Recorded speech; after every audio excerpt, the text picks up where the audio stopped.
大家好，我是咪咪，欢迎收看我的频道。今天我想要分享一道香蕉巧克力布朗尼的做法。这道布朗尼比较特别，它没有使用鸡蛋和奶油，是比较清爽风味的巧克力点心。那首先我们看一下今天需要用到的材料，需要准备白米粉55公克，以及无糖可可粉15公克。还有泡打粉2小匙。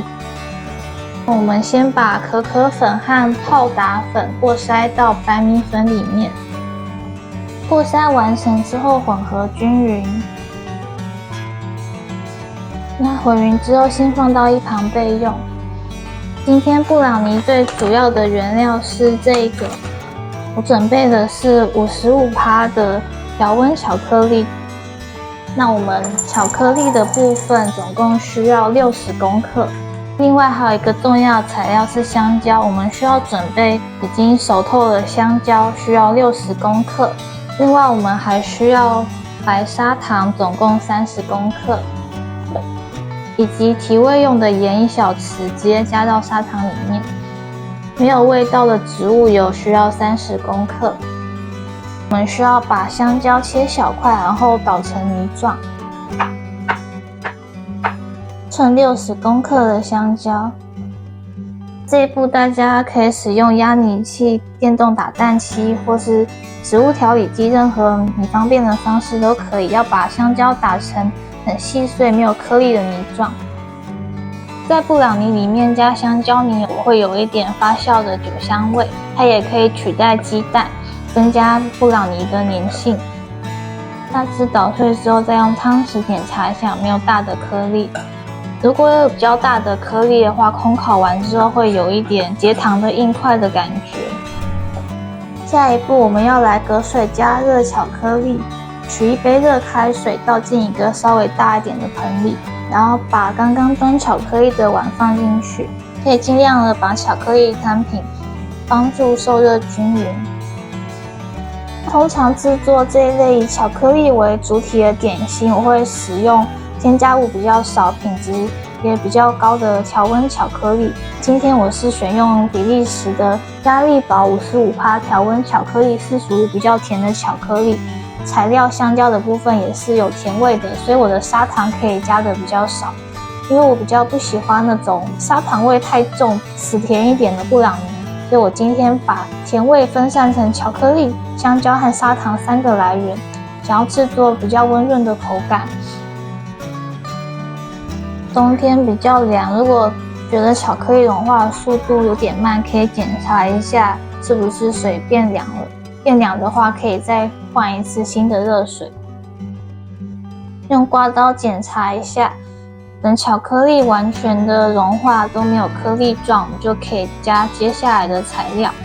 加接下来的液态材料的时候，不需要把碗从热水上面移开，避免巧克力冷却就开始结块。像这样子已经呈现很丝滑的感觉，就可以开始加下面的材料。我们先把刚刚准备的植物油加进来，然后混合均匀。那我们再加入其他材料的时候，就可以先去把烤箱预热。混匀之后，我们加入砂糖。砂糖混匀之后，加入香蕉泥，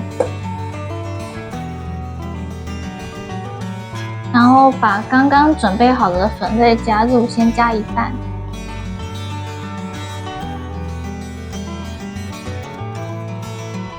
混匀到看不见干粉为止就可以了。